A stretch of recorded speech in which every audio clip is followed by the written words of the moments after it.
Hello and good morning and welcome back to Talking Your Walking. This morning I have got the wonderful Dr Matthew Lindley with me. Now Matthew is doing something called the Emerald Alignment, but he will speak more about that when we have a little chat with him. And I'd like to just pass straight over to Matthew. Good morning, Matthew, and thank you for joining me. Can I ask you, where were you brought up and what kind of child you were? I was born in Surrey. Oh, in Surrey? Yeah, so you can probably tell from my accent, it's a bit of a sort of southerner accent. So in a place called Hazelmere, we grew up in Surrey up to the mid-60s. My dad got a job with an American company, and so we moved to America. So I was 11, and my dad was his title was entomologist, so a study of insects, butterflies, that sort of thing. But he specialised in development of agricultural products. So when he lived in the UK, his life that was his field. Even from childbirth, he was always travelling in the growing seasons, and through what my memories are of those days, it's there aren't many, so the big changes as I came into the 60s was then this opportunity to go and live in America. And we weren't there very long. We went to New Jersey, and we were only there a year and a half, which wasn't an easy time. Unfortunately, my parents didn't get any advice on where to live. And so they chose a rural community, and it really was rural, what we would say, and yet the quality of education wasn't very good. So from an education point of view, really didn't learn a lot. I'd actually failed my 11 plus, and that was this interesting sort of where I am now, the power of speech and this sort of thing. I got told, I would guess I was 9 or 10, somewhere around there, that my teacher said to my parents I was stupid. That's a horrible thing to say. Yeah. So so basically I switched off. So when I came to get ready for 11 plus, a different teacher said, Matthew's got to get. So anyway, I failed. So I would have had to go into the second Rodri system. And it was at that point that we moved abroad. So really sort of, yes, you had the fun and the excitement of going away. We went on a ship to our holiday to America. As I said, it was a difficult time. And when I left after a year and a half, I really had hated my time there. So my memory was I never wanted to go back. I mean, the one good thing was we did actually in the summer of '66, my parents took us on a holiday right across the States to British Columbia, where my mum had an uncle, and then back again. So that was, big adventure, camping and so on. Anyway, after we can move on, let's not hang around. From Switzerland, from America, my father got transferred to Switzerland. So that was in beginning of '67. And we lived there. Well, they lived there for 17 years. So really, my teenagers' years were there, growing up. But I was we were all sent off to boarding school, which that had its own issues. Growing up in the late 60s into the 70s in boarding school wasn't a lot of fun. You had quite good education. I mean, the one good thing out of that, I still actually have friends from those days. It's quite sort of formative years, but it wasn't an easy time for me. So the lovely thing about being in Switzerland, you thought of, Switzerland is a beautiful country. We learned to ski.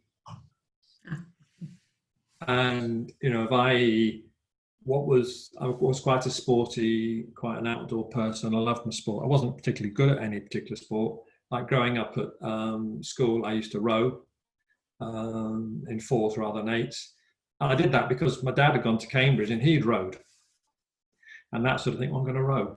I didn't want to play rugby at that time. I didn't want to play cricket, hockey, the other traditional things, so I rowed. And but I loved my skiing. You know, that if anybody said to me, you know, what is it? It's just that freedom. You know, you're out on the slopes on a beautiful sunny day, and it's you and the mountain, the slopes, and your freedom, and just that sensation of whizzing down the mountain. It's just sort of, you know, you can't beat it really. Anyway, so I from there, I mean, my passion, well, my interest was always chemistry. I would often look back to where did that come from, and I can't tell you, if I just always had, that was my interest. So I went on to study chemistry, went to university, studied chemistry, got my degree. The one thing I would say about myself, I got a first, and I'm not saying that to brag, but you know, of my childhood, I had no confidence in myself. I was very shy, very self-conscious, didn't really think I was anything special. And so to realize, to learn at the end of my second year, I'd done well and I was in line for a first, it's like, I mean, does that mean I'm actually intelligent, sort of thing? And so, and from there, I thought of, you know, you meet people, it's all about connections, isn't it? The people you meet and so on. And from that, I decided, right, let's go and do a PhD. Through people I met, I learned about people, you know, research fellows who to go, and I got a place at Cambridge. So I went on to do a PhD 3 years in Cambridge, sort of through the late 70s. And that was a special time. I hadn't particularly enjoyed myself at my first university, sort of growing up, being difficult, but I really loved my 3 years. I did the rowing. I loved the rowing. You know, I know there are no labels, but you know, you worked hard, and that was. I was the other aspect. I had no confidence. I still didn't have any confidence. Our lecturer, our supervisor, would make us give presentations, and I hated giving. I'd end up talking to the blackboard. You know, I just couldn't. My peers, I had no confidence that I believed that I was equal of my peers. And so from that, the path then is, you know, well, if you're going to I was doing organic chemistry, that was my field. So I wanted to go into join, you know, the drug industry, or could have been agrochemical, but so it meant, you know, working in chemistry on the bench, being a research chemist. And the choice in those days was you go and get more experience and go and do postdoctoral research. And I got a place at Stanford University. So I was 25. So despite all those shock my own belief, there was probably a certain arrogance that I was quite good, and you know, I was on that path to go somewhere in my life, do something, achieve something. But I hadn't been in America very long when my life, the first change came about. Sorry, Matthew, but that must have been interesting because you were in America when you were a young boy and didn't like that experience. So what were those feelings like going back to America? How did that feel going back again? I suppose by then I'd grown up, and I realized a lot of us in the laboratories I worked in, that what we aspired to was to go to America. That, you know, if you go back in the late 70s, thought, well, why don't you go and do some research in Australia?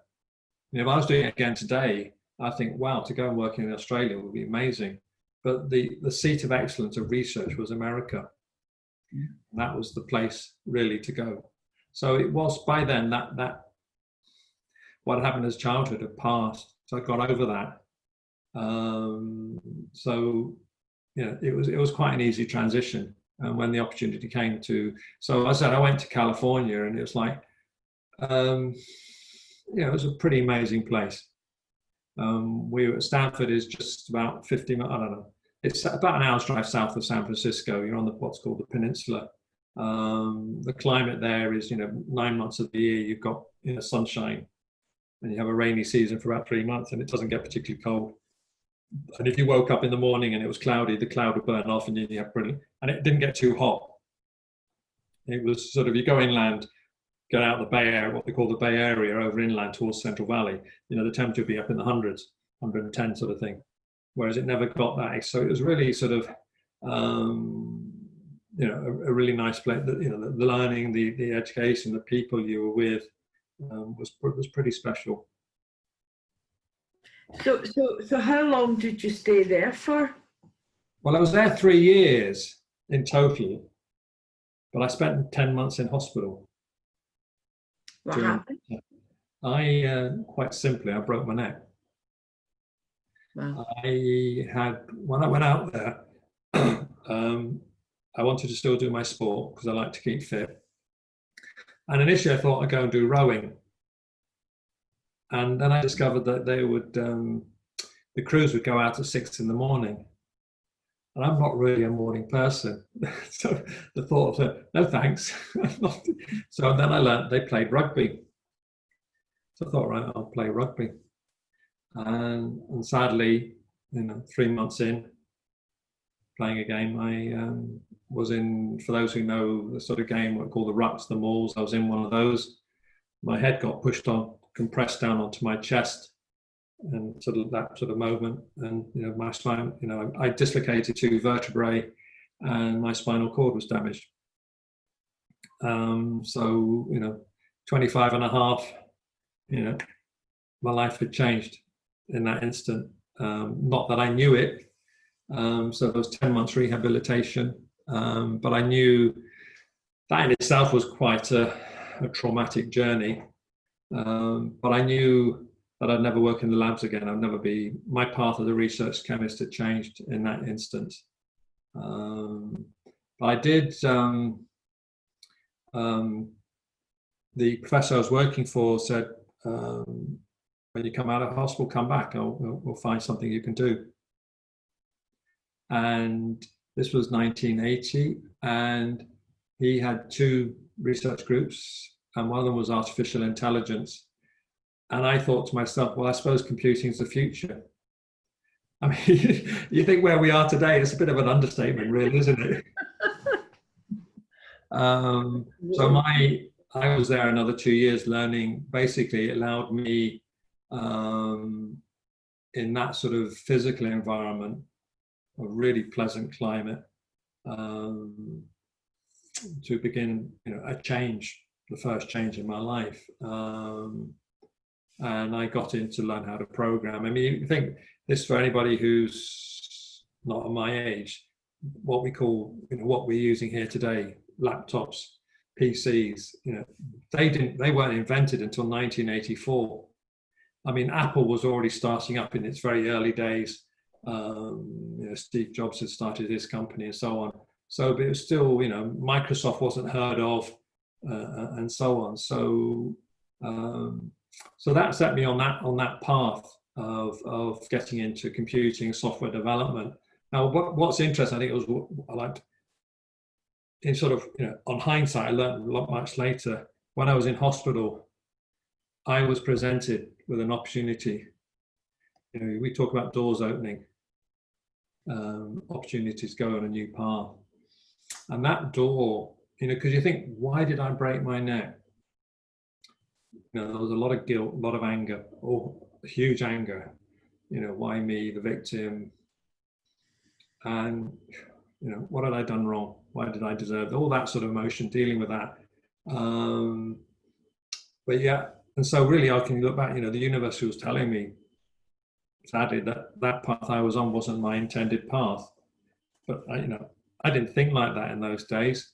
But what it was I had, with a counsellor, I had a session, whether it was hypnosis or just relaxation. One thing about my spinal injury, cord injury, is my sensory impairments affected. So my body, my sense of skin tingles. And the way I cope with that is move. Even now I still sort of just subtly moving, just to sort of how I manage it. And so that, in those early days, that was very, very, very prominent. And with this man, I sat still for over an hour. But because I didn't know what he was doing, I didn't understand it. And I like to be in control. And that fear stopped me going that path. And I think that's a lot of people, isn't it? You get doors opened, doors, we're presented with opportunities, but out of fear, we don't take them. So I know, and it's like, you can't have regrets, but, gosh, I probably would have made my life, I could have made my life so much easier if I'd been open to that, but I obviously wasn't ready for it. So I set about doing all I knew, which was, I suppose, you know, let's just, again, follow your nose a little bit, but try and work hard, and get in the pharmaceutical industry still, become a software developer, and that's what I did. Wow. And that must have been exciting times, but in software development, because when you see where we are now, and then in those days, you know, I mean, I remember in the 70s, the computers in the National Savings Bank, you know, one computer to maybe process one person's account took up a whole room, you know, so, you know, down to what it is now is phenomenal, but it must have been exciting, you know, because you're at the forefront of technology that is going to change how the world communicates in the future. And that must have been, not only exciting, but it must have been really like enlightening in a way, you know, just being in there at the forefront. Yeah. Now, I was, without getting too geeky, the processor chips that the first PCs ran on, which were made by Intel, I was writing, you know, right in those, back in the early 80s, I was writing what we call graphics drivers. And there was nobody around who knew how to write them. I'd go up to the computer science department and try and see if there was anybody who could help me with things I was struggling with. Because actually, when I came back to England, I had another postdoctoral position in Glasgow. I was in Glasgow for the university for 2 years. And that was developing what we call computer graphics, using to display models of chemicals. I mean, that's a major part of drug design now. So, and it was in its infancy then. So I was at the forefront of that. We developed our own people I was working with, we developed our own programs we were developing programs on microcomputers. We didn't really call them PCs then. So, but it was, yes, you're at the forefront because there was nobody else out there who'd done it. You know, just sort of, it was really just sort of, it was, you know, quite frustrating, but yes, those early stuff, and you sort of, yeah, right at the forefront. I mean, you talk about, I mean, there was, you know, the people I'm meeting and the things they've done on sort of the, you know, anybody can remember the BBC Micro, you know, 32K bit of memory, and writing these programs in machine code, and just, it just sort of, some of the things people were doing was just quite amazing, as you say. So it's, but from that I led, that was very innovative. And then I joined ICI, and that's when I moved to Cheshire, so mid-80s. And it wasn't quite as enlightening and exciting, really. That, you know, you're in just big industry, you're doing a job, you're just, you know, another bod delivering software development, supporting the chemist, and so on, that sort of path. So it wasn't, and I was there just over 20 years in total. Wow. But you realize, I mean, you know, I don't like to use the word, but I have a disability. Because I have limited, but I don't talk about it. I have a spinal cord injury. I try and avoid any negative language, disabled, disability, avoid, because the dis is all about not being able to do things. It's about finding a life what you can do. So yes, I'm a walker. You know, a lot of people who are paralysed lose the ability to walk, rely on wheelchairs. And even that in itself has huge negative connotations. You're a wheelchair user, so you're much lower. People look down at you. They don't think you can speak. And, you know, there's just the whole discrimination thing about being treated as a, you know, you've got a brain, you can actually think for yourself. But I was actually discriminated in the workplace. Not obvious, but overtly. The classic was my manager. There wasn't really, I'm very much a technical person, and there wasn't really a technical ladder. And yet I was saying to my manager, I would like to progress. You know, I did have ambition. I did aspire to getting up the ladder. And, you know, I was told, well, you don't need the pressure. You know, people were deciding what my future was. And really, eventually, that took its toll. I mean, something I haven't touched on is, so I said I was there just over 20 years, but I was very angry. My life had been, age of 25, my view, my life had been destroyed. What I aspired to do has been taken away. And back in the 80s, there wasn't any peer support. Yeah. Nowadays, there are a number of charities who support people with spinal cord injury. There's the Spinal Injuries Association, there's a group called Aspire, and there's a group called Backup. They all provide different service to support people with spinal cord injury. And we talk about the SCI community, spinal cord injury. And now within that community, I'm a mentor within Backup. So you support people who've become paralyzed, newly paralyzed, tend to be newly paralyzed people, finding their way in life to sort of change. And that wasn't available, back then. So it's just your age fighting. There was no, and it was also the other factor, because I was a walker. It's funny enough, if you have a spinal cord and you're a walker, you're actually guilty of not being as badly paralyzed as other people who are wheelchair users. There was a lot of anger because I had been engaged, and the girl I was engaged to couldn't accept the changes, so our relationship ended. I did eventually get married to a lady called Sue. Sue herself is a wheelchair user. She's paralyzed. Part of that was possibly because she could accept me as somebody paralyzed, and how we bonded and came together. So, but I had the discrimination in the workplace, but that anger really didn't get healed. And it was through my time there, through the 90s, that's when I started getting into holistic therapies, exploring holistic therapy. But what I would say to people, I did it for the wrong reason. I was trying to sustain a lifestyle that I couldn't really do. I met somebody who was more paralyzed than me, and I was amazed at how active he was. And I said, how did he do it? And his one thing ultimately said, herbs. So I went to a herbalist. So I went to a holistic counsellor, a reflexologist. And that's when as a scientist, I was introduced to kinesiology. And that sort of really was mind-blowing. That, you put your arm out or your leg, whatever the person uses, to do the strength testing, and, bring a substance, whatever it was, homeopathic remedy or herb, whatever, and either your arm would be strong or weak. And you had no control of it. And so it begins to realize there's something more.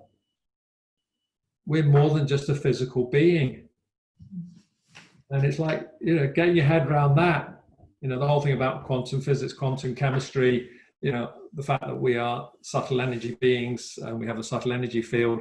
Opening that door was sort of, the beginning of my, I didn't know it then, but it was actually, the seeds were being sown. My wife and I did eventually have a daughter, and I attribute that. I was scared. I never thought I could be a father. I spent all my energy looking after myself. To actually then look after a child was just a no-no. But I think possibly by having gone to a herbalist, and those changes softened me, begin to sort of small changes were beginning. And that led to us having a daughter. I was 43 when she was born. So I'm not a young dad, so to speak. I'm not a normal age dad. And that, like any parent, it's highs and lows, isn't it? But, overall, she's a young woman now. She's in her field is psychology, and she lives in Nottingham. You watch her growing up or from afar. And it's just, you think, well, I do. It's right. Maybe I've done something right there. Sort of thing, amongst all the highs and lows of being a parent. But you watch this young woman develop, watch her from being a child into a grown woman and develop, and, her aspiration is to become a clinical psychologist, do a PhD. So just sit back and share in a small way in her journey. So, but for me, I just, I then was bumping from one therapy to another, and then I met. I remember it was about 2002, 2003. I met another lady, another therapist, and that's where the Emerald Line. This lady, her name is Jennifer Waters, and she ran a group called the Academy of Spiritual Sciences, and she brought me up short, sort of, it's like, what are you doing? Bouncing, going from one to another. Isn't it time you need to look inside? And that sort of, I suppose, began to slow down, calm down. So working with Jennifer, I learnt the Emerald Alignment, obviously for myself as self-healing, and I also learnt to do vibrational toning again. So those were but I sort of, the message was, you've got to slow down, slow. And sadly, it was sort of a little bit too late, because I think all the stresses in my life ultimately meant I crashed. And I crashed in a big way. In 2006, I was told I'd got, my doctor said to me, you've got post-viral fatigue syndrome. And I said, well, what's that? And he said, well, when you've had it 6 months, we call it chronic fatigue. And obviously other people know it's ME. And I had this long argument with my doctor saying, he said, you're going to have a month off. And I said, no, a week. And eventually I agreed to the month, because I thought, what am I going to do? I had to go into work and tell my manager that I'd been signed off for a month. And I went home, and of course, I finally stopped. I stopped the pushing, stopped it right. And the fatigue took over. And you realize, I'm not going to do anything. And if anybody's listening who's had chronic fatigue or that sort of thing, it's just, you have the thing called the brain fog. This sort of pressure in your head, and it takes over and you just shut down. You cannot think. And that, at that extreme, was probably with me for about 2 years. Wow. Or really not doing anything, not going anywhere. My wife had to do everything. I could get up in the day and sit and do nothing. She'd have to cook in the evening. I couldn't, she would go to work.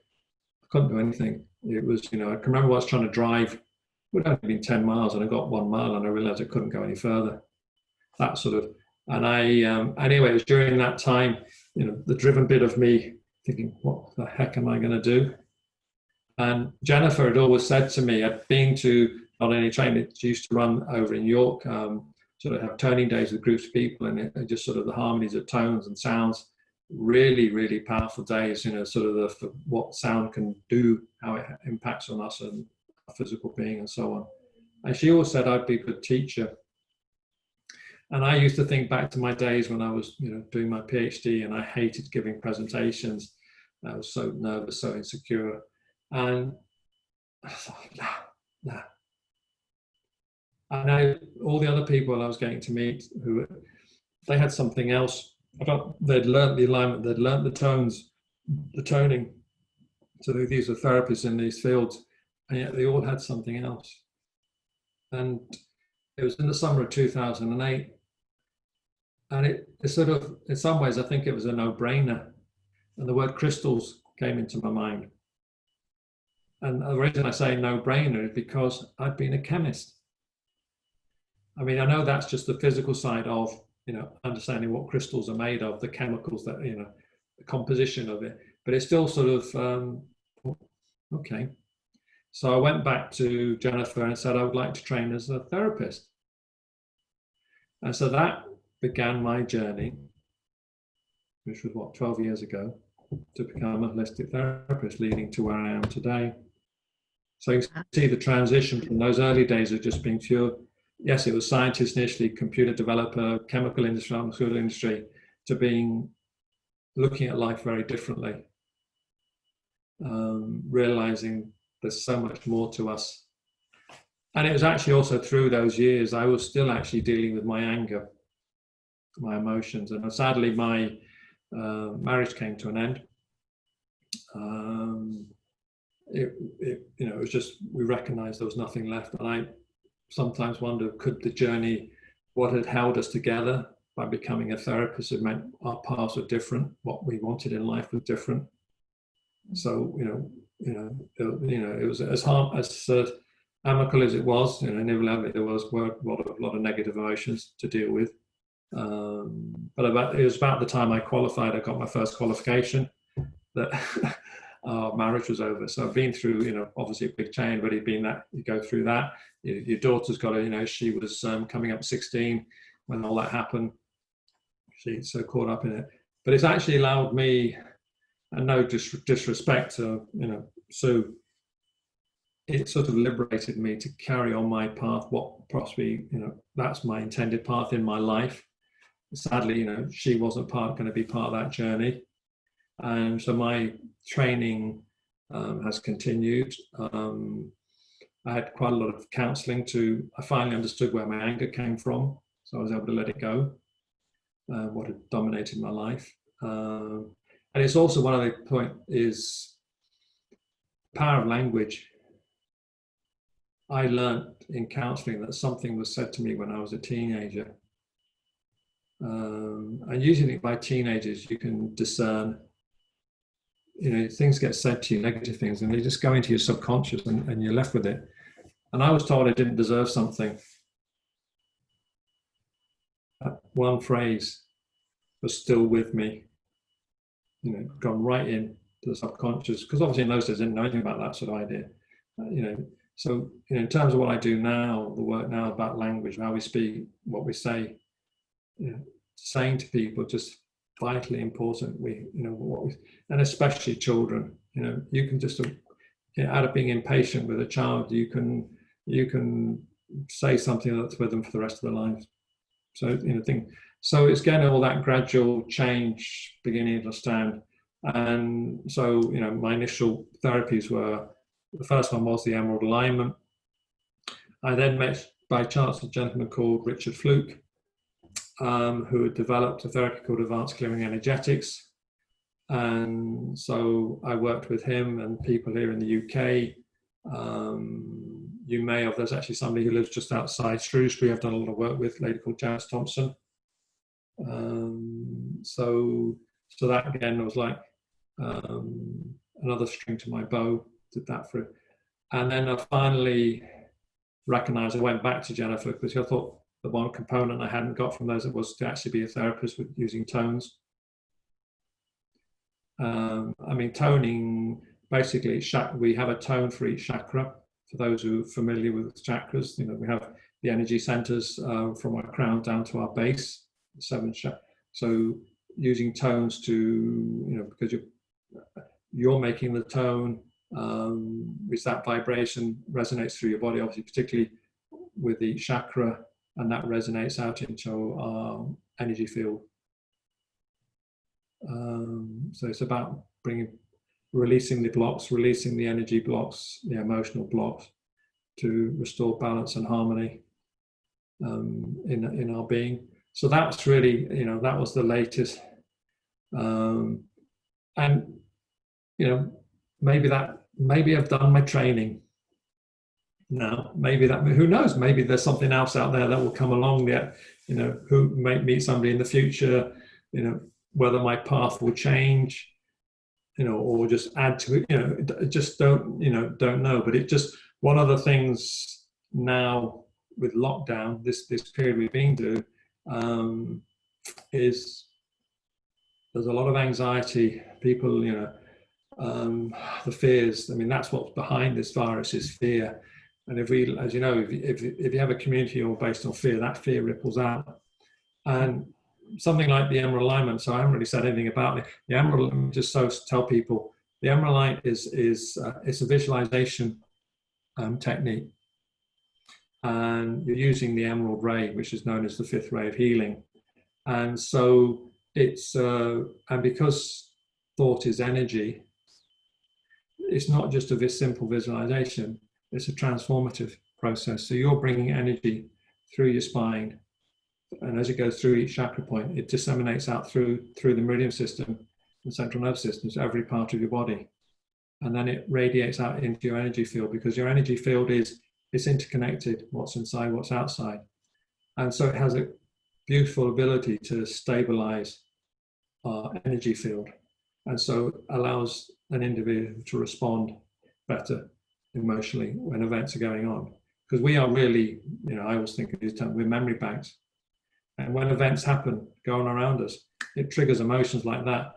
And so you could think you've dealt with something in your life, something, and bang, something happens and it's back, and you think, where's that come from? I've experienced that. When my daughter first went to high school, she got bullied. And whew, I got this memory of my childhood of being bullied, going back, to the 70s. And you think, I thought I dealt with that. And energy, that is raw, it's powerful. So that's just one example of how the emerald line, it's a very simple visualization. And so I teach people so it's a self-help tool. So it's actually... Sorry, do you teach that one-to-one? Is that people come to you and you teach them that technique, or do you do that in classes? You can do it both. Okay. If you do it on a one-to-one basis, because obviously that's the beauty now with techniques like Zoom or Skype, you don't need to be in the same room as a person. So you can, yes, if you're working one-to-one, there's a therapeutic element, because you work with the person so that they learn, help them see what changes are going on within them, assist them in that process to start seeing what's going on. So there's a therapeutic element to it. But yes, in a class setting, you could quite easily have say do a Skype session or Zoom session with a number of people and simply teach them the process. Or say over 6 weeks on a website, I say about 6 weeks. The sound has been... Sorry? Did the sound just go? Yeah, but it's okay now. It sounds fine now. Right. Well, what's that telling us? So yes, you can do it. Go back. Yes, you can do it in a class setting, which would be just simply teaching people, or on a one-to-one basis, where you get a therapeutic, so you can actually work with a person, allow them to part of their journey to understand how something like visualization is helping them, what changes. So as I say, over usually say a 6-week course, getting the person to practice it twice a day. After 6 weeks, you're beginning to get it become part. It becomes automatic.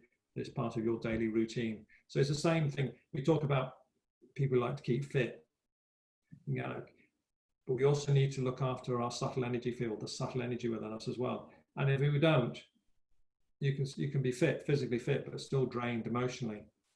And so it's all part of that balance, that getting that balance and that harmony in our lives. And so the emerald alignment is one of those techniques. And the same with the toning. The toning is incredibly powerful, and that very much is one-to-one. It's therapeutic, and as you essentially, for each chakra there's one tone, and you work with color, and we do 3 tones. You don't start off with 3 tones, because even just learning to do the one tone is going to release energy, release blockages, and you're there to support the person understand what changes, what it's bringing about. So you work very slowly with that person, that client, to bring it. So, but it's a self-help technique. So this empowers the person, the client, 2 techniques about helping them. And I think the beauty of it is it opens people doors to realize that what they can do for themselves. It's sort of a completely different way of looking at, we're not just a physical entity anymore. We're a vibrant energy being, and there's so much, the power of the mind, so much we can do for ourselves.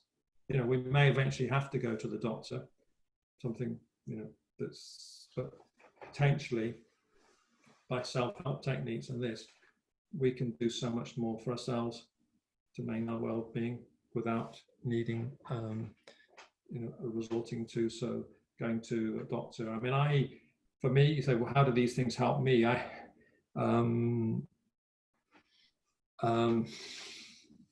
I have one of the side effects of my paralysis is spasm.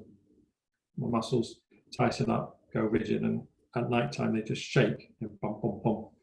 And the toning, and quite often, probably not every night, but quite a lot, I wake up in discomfort. So I will sit up and do the tones, and it releases that energy to allow my body to relax, so I go back to sleep.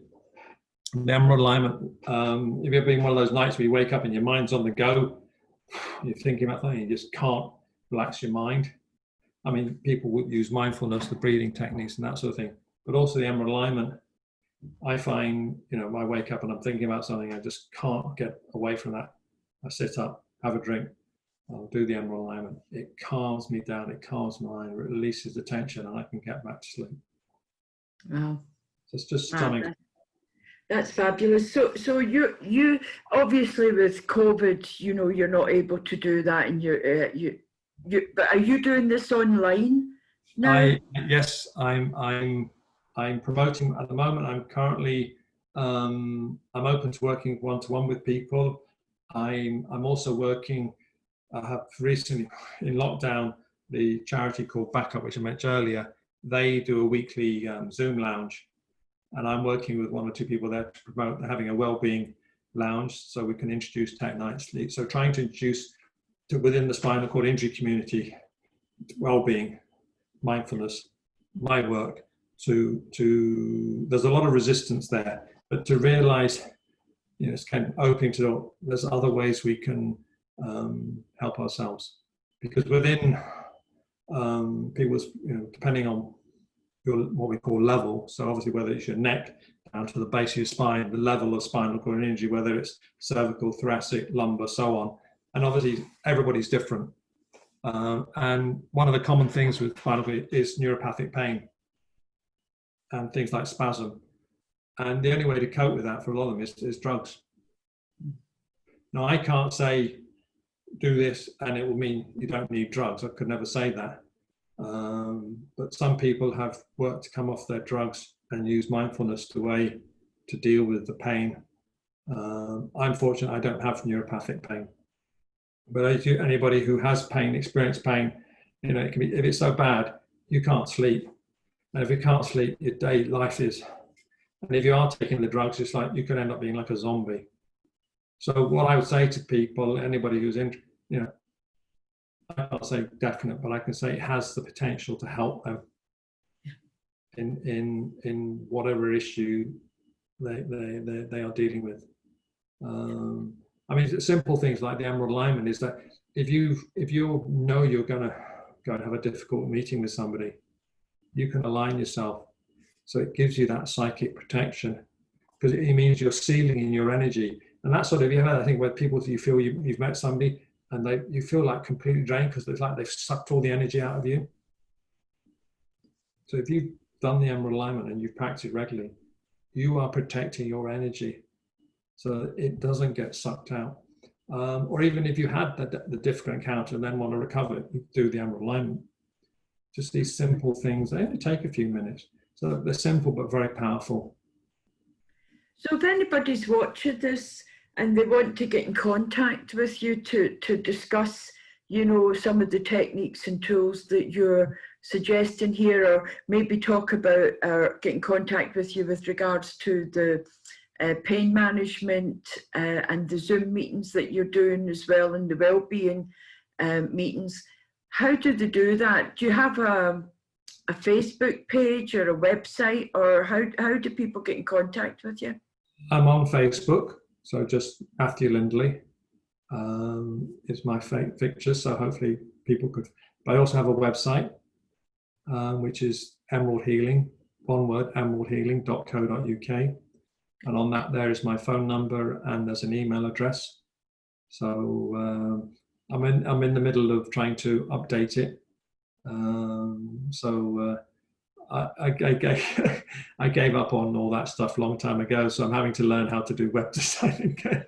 It's a completely different ball game now than what it was. I mean, you were at the very forefront of this, and technology, as you know yourself, has changed enormously and continues to do so. Even things that came in on the scene 10 years ago or even a year ago have been overridden by more advanced technology, which I love technology, I really do, and I love what it can do in the right hands with the right incentive behind it and the right. I think it's an amazing tool, and especially during this pandemic, I think it's been a lifeline for a lot of people, and it's also been a great way of communicating globally.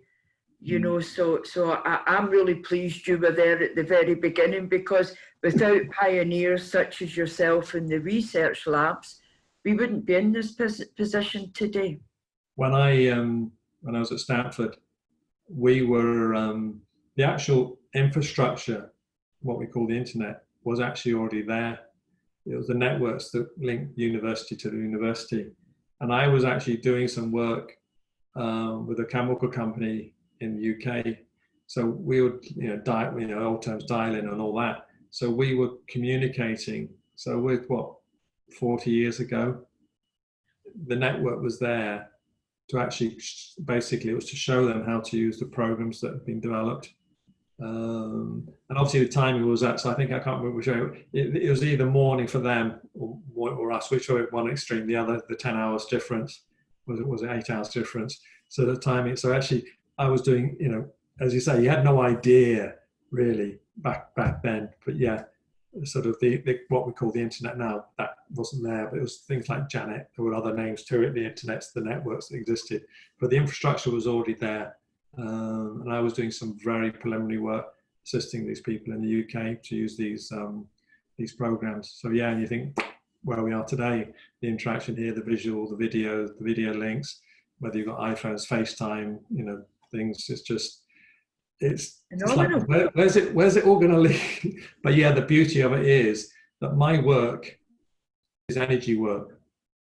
So you could say I'm an energy therapist, and I don't need to be in the same room. I worked, when I was learning the technique called advanced clearing energetics, I was working with a lady who lives in New Zealand. We'd time up the day, morning, evening, that sort of thing. So practicing the techniques, the early things, sort of each taking turns to learn the process, what it's about. So yeah, you sort of just, it's just like, whew. I've had therapy sessions with, over Zoom or Skype, to Canada, Australia, so the world is our oyster, isn't it, sort of thing. Yeah. As long as you use it in a positive way. Yeah. Sadly, there is the very negative, how it gets used negatively, but it's just the power of positivity, the power of what we can do to help heal, is just, it's infinitive, isn't it? It's infinite, the potential there. And we it's a great gift as well to help people change their lives and to help people realise that they can help themselves, and that there is people there to help them as well. And that's, I think for me, it's always, when I started this work, was I've gained all this knowledge, is that what I call give something back, to share that knowledge, and hopefully others can benefit from it. And also you've got your research skills as well, haven't you? You've got that chemistry background, and you can be marrying up some of this as well, and it would make, because of your academic background, when you do research and put it out there to the wider population, people will take you more seriously than maybe someone else who doesn't have an academic background. Yes, that is a potential. It's actually, you've got to learn, one of the things, and this is, you've gone from being a very left brain logical person to being right brain creative, and the intuition of actually realizing the power of our heart. Yeah. Importance. I mean, if you know work like the heart the Heart Institute, the Mass Institute in America, that's just the power of a heart, the energy, the most powerful organ in the body. So it's just sort of it's often so that I have to be a little careful, being too logical. So, stop being logical, be intuitive. So it's still occasionally a challenge to sort of be intuitive, not logical. So yeah, I've got hopefully I'd like, maybe I don't know, got the best of both worlds. Yes, I think you have, and but simply because even though a lot of the healing techniques and that are about just now, they're still essentially in their infancy in a modern world. So people like yourself are carrying this forward and teaching other people. You're maybe introducing other academics into this that maybe would never have even entertained this 60 years ago, 50 years ago. So I think it's this period of time is very important for the growth of heart-centered therapies such as what we're doing at the moment. Yes, there's trying to encourage a mind shift to sort of, you think, you go, when I was teenager trans, it's sort of, there was transcendental meditation, but it was themed as, Buddhist link, really geeky, Eastern, using words like Zen, bit off the wall. And yet mindfulness, you think the field of mindfulness now, but actually when you think about even yoga with all the breathing techniques, bring them into mainstream, and realizing, my work's just another example, but it's the power of, we're so much more than just a physical body. Yeah. And the interaction with people and just opening those doors that the stresses of modern life. And it's like, we've got this quiet time, haven't we? And people say it will never be the same again. But for some people, once they can, off they'll go, just charged the way it was. And it's whether we can stop and reflect and incorporate new ways into, if you say, could I do something different? I mean, could I taken that open door 40 years ago? Well, who knows what would have happened? But I wasn't ready. And I think often people aren't ready when they're younger. I've got to live my life. I've got too much to do. I haven't got time. People say, I can't meditate. I can't think. I can't move I haven't got time to stop. My mind's too busy. All these things. And it's just, I drove myself physically so hard, I've actually crashed. So, the message is, don't do what I did. Yeah. That's a wonderful sentence to end this little chat on.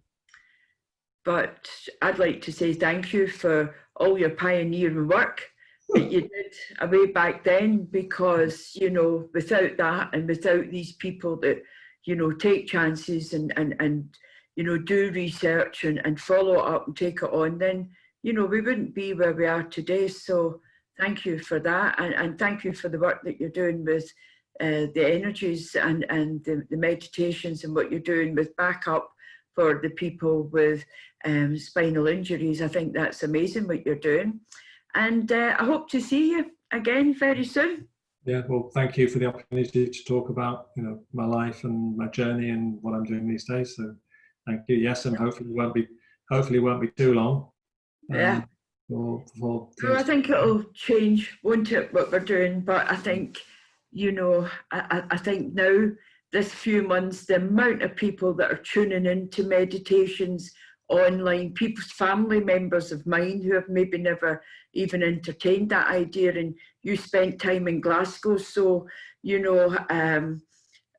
I was in Glasgow in the 70s, I was a teenager then. I mean, and I remember getting ridiculed for eating yogurt.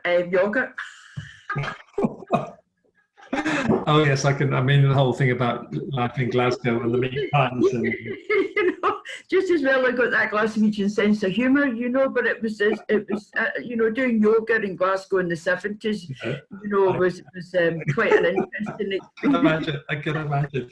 Yeah. Did he do that? No. But anyway, thank you very much. And when I put the interview up online, I'll put your contact details on it as well, so that if anybody wants to contact you, they can get a hold of you direct. Brilliant. Okay. So thank you very much. Take care now. I'll see you soon.